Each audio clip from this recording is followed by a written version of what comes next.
Hi hello నమస్తే welcome to LP news. నేను తడి రాజశేఖర్. మంచిర్యాల మున్సిపల్ కార్పొరేషన్ పరిధిలోని అండాలమ్మ కాలనీకి చెందిన కాంగ్రెస్ పార్టీ సీనియర్ కార్యకర్త మాచర్ల తిరుపతి ఇటీవలి ప్రమాదవశాత్తు చెరువులో పడి మరణించారు. వారి కుటుంబానికి ప్రగాఢ సానుభూతి తెలిపిన ఎమ్మెల్యే ప్రేమ్సాగర్ రావు వారి కుటుంబానికి 20,000 రూపాయలు ఆర్థిక సహాయం చేసి వారి కుటుంబానికి ఎల్లవేళలా అండగా ఉంటామని భరోసా ఇచ్చారు.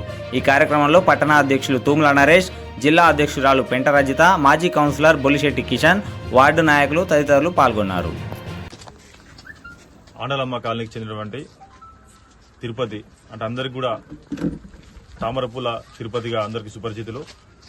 వారు కాంగ్రెస్ పార్టీలో ఎంతో క్రియాశీలకంగా మరి కార్యకర్తగా దాదాపుగా 10 సంవత్సరాల పాటు గౌరవ మంచల్ నియోజకవర్గ శాసనసభ్యులు మరి ప్రేమ్సారావు గారు, అదేవిధంగా సూర్యకమ్మ గారులకు మరి అత్యంత అభిమానం ఉన్నటువంటి మరి తిరుపతి గారు మరి అదే తామర పూలకు చెరువులో దిగి ఇక్కడ మరి కుమ్మరికుంట చెరువులో మరి ముందు చేయడం చాలా బాధాకరం. ఆయన చేసిన సేవలు మరి పార్టీకి ఎన్నో విధాలుగా ఇటు మరి ఎమ్మెల్యే ఎలక్షన్లో కావచ్చు, అంతకుముందు కౌన్సిల్ ఎలక్షన్లో కావచ్చు, ఎలాంటి మరి పార్టీ కార్యక్రమం ఇచ్చినా కూడా ముందుండి జెండా పట్టుకుని మరి తిరిగినటువంటి మరి తిరుపతి ఈ రోజు మన మధ్య లేకపోవడం చాలా బాధాకరం.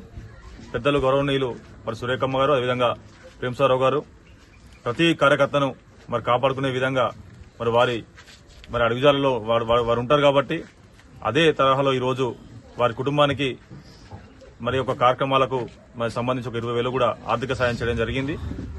వారికి సంబంధించి ఎలాంటి మరి అవసరం ఉన్నా కూడా గౌరవ శాసనసభ్యులు కూడా మరి కుటుంబానికి ఎప్పుడు ఎల్లవేళలా మరి అండగా ఉంటారని చెప్పేసి తెలియజేసుకుంటూ మరి ఏదైతే వారికి మరొకసారి మరి వారి కుటుంబానికి ప్రగాఢ సానుభూతి తెలియజేస్తూ ఈ యొక్క మా సందర్భంగా మరి వచ్చినటువంటి కాంగ్రెస్ పార్టీ నాయకులు కార్యకర్త అందరూ కూడా పేరు పేరున ధన్యవాదాలు తెలియజేస్తున్నాను.